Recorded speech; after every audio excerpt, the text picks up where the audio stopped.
So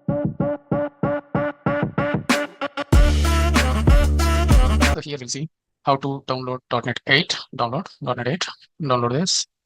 So here is the one from the Microsoft website. So we could able to see .NET version SDK for Linux, Mac OS, Windows. Since .NET is like open source cross-platform, and the C# version 12, which is supporting, and .NET Runtime 8 and BB 6.9, F# 8. So these are the SDKs. So here you can download for Windows, Linux, Mac, whatever you want. So from here, once you download and install, we go to Visual Studio 2022. So I'll start this. So here we are going to implement the WebAPI CRUD operations using create, read, update, delete, .NET 8 WebAPI applications with now. So .NET Core, Web API, ASP.NET Core, Web API. You could able to see Linux, Mac OS, Windows. Click on Next. So here, Web API. So whatever path you want. Okay, version 8. So click Next. So here we are going to select framework version 8.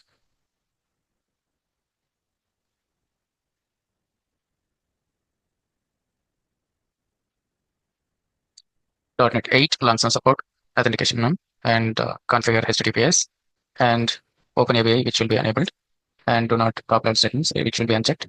So use controllers. Yes.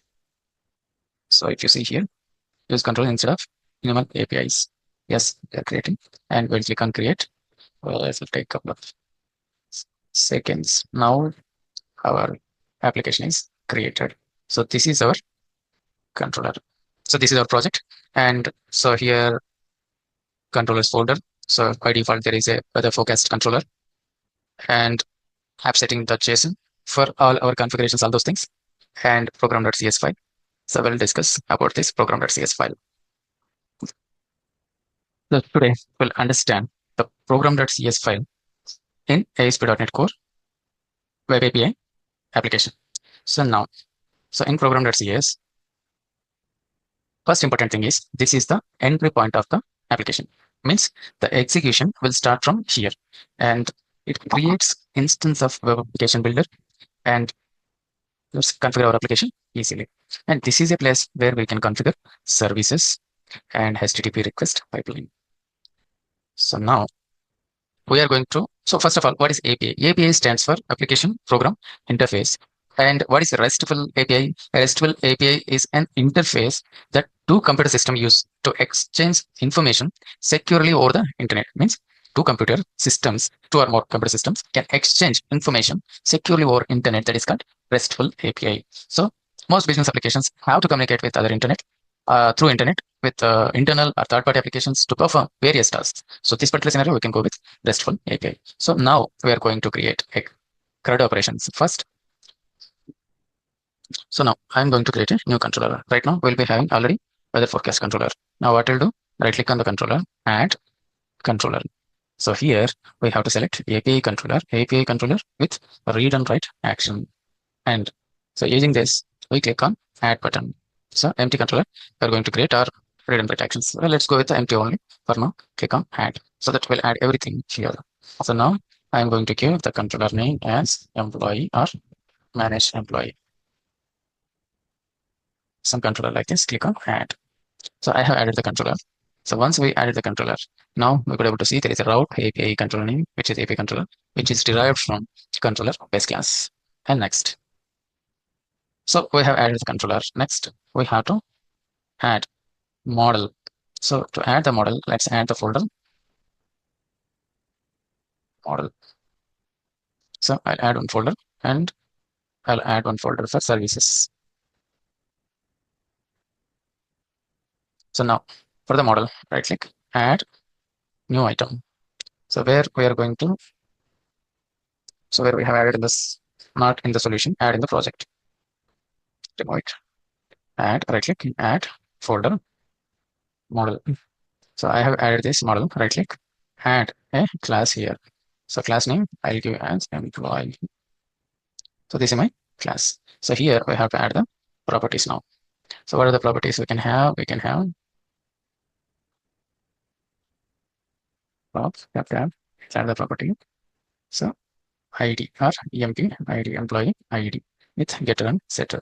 So next public string first name, and I'll add one more middle name and last. So I'll add a properties like this, and we'll give public void is deleted, which is bit true or false like this. So what is the default value by default? I'll make it as false.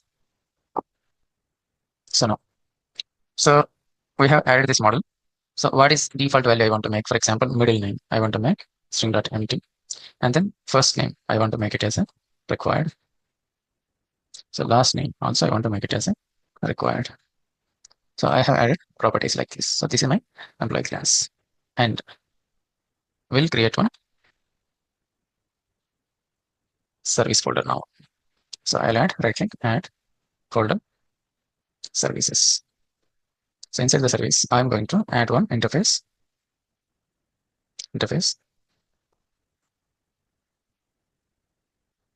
a employee. So now, so this one interface also will create one employee service. So rename this, right click or F2 employee service. Next, I'll create one service called employee service. I'll add this. So I have added this. So what next? So once we have added this, we need to add the connection string. Where to add connection string? In app setting.json, we have to add the connection string. So go to your app setting.json. So here there is a add comma here, enter in double quotes, add connection strings like this. Once you added this, so you have to give the connection string name. So what is my connection string name? For example, I'll give default. So next, data source. So what is data source? For example, go to SQL Server.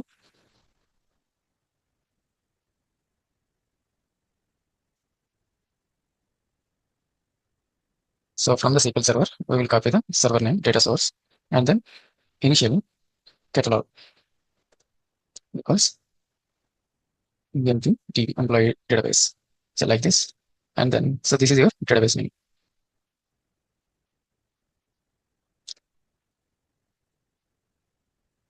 So next, persistent security.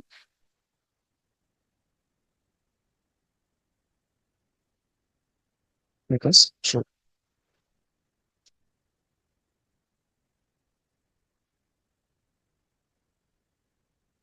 So if you have user ID password, you can give if it is a SQL Server authentication. If it is a Windows authentication, so this is our server name. So you can also give, so instead of data source and initial catalog, if you want to keep like this, you can keep simply server and database also. You can keep like this also. Anything will work. So here, persistent security or trusted connection or in persistent security or integrated security, we can keep anything. So there is a slight difference between persistent security and integrated security. We'll see in later sessions. So now, so this is how I give the connection string. So if it is a SQL Server authentication, we have to give the username password. So since I'm going with Windows authentication, I'm not going to provide the username and password here. So this is done. So now,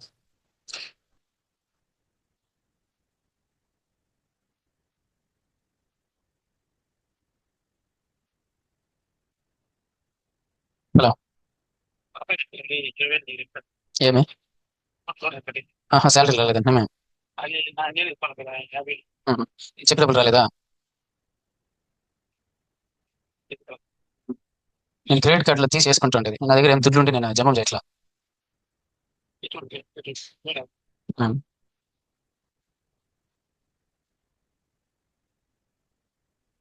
ఎంత ఉంది అకౌంట్లో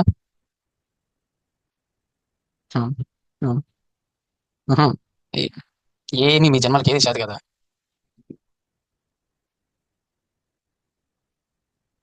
So now go and create data context, DB context. For that, let me add one folder. Folder name. So again, I'm adding solution, remove this, add in the project, unit, data. So here it is.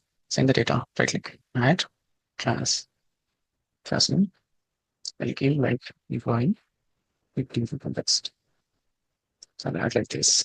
So once we add this DB context, now this should be derived from DB context base. DB context. So if you need this, you have to install a package. So that is install package, so which is Entity Framework Core.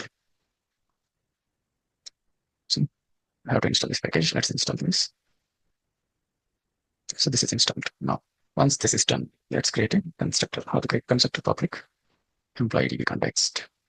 So now here I'm going to specify DB context options. So here we are going to specify your DB context name, which is your employee DB context. And then here we are going to get options. So here there's options. So now constructor got hired. So now we have to register the entity. How to register public DB set of your model, which is your, what is our model? Employee.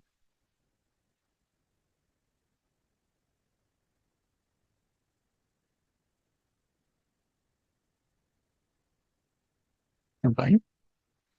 Employees. Gets it like this. We'll add. So once this is done, so we have added the context. So now we have added connection string and then DB context file. So what next? So now in program.cs, we have to add this connection string. How to add this connection string? Go to your program.cs. Here, let's go here. So builder dot services dot add DB context. This is the option. So here we have to specify our DB context name. I have specified the context name here. So now options.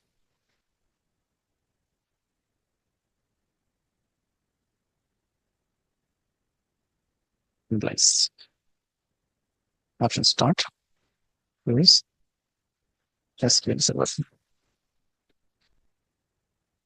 So for this also get a namespace. Let's add this, install this. Quick action. So I use SQL server.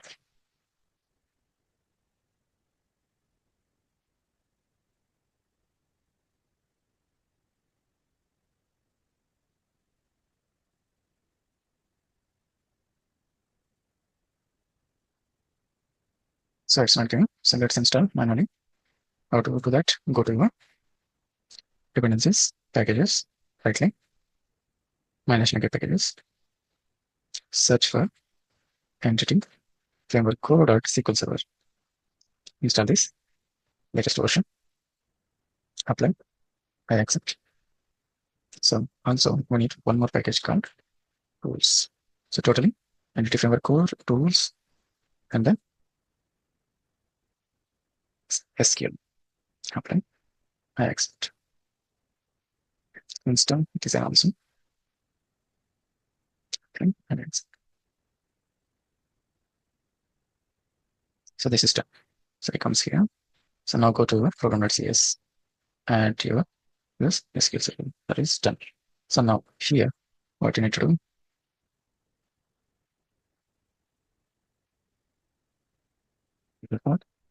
So this is start.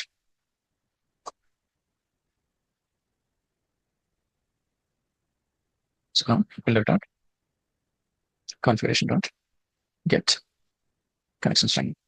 So here we are going to define our connection string name, which is existing app setting dot JSON. So here we have default.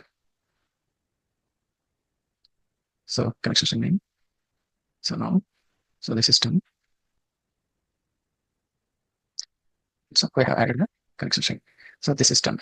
So once we added the connection string, so now we have to do the migration. How to do migration? Go to tools. You get package manager console.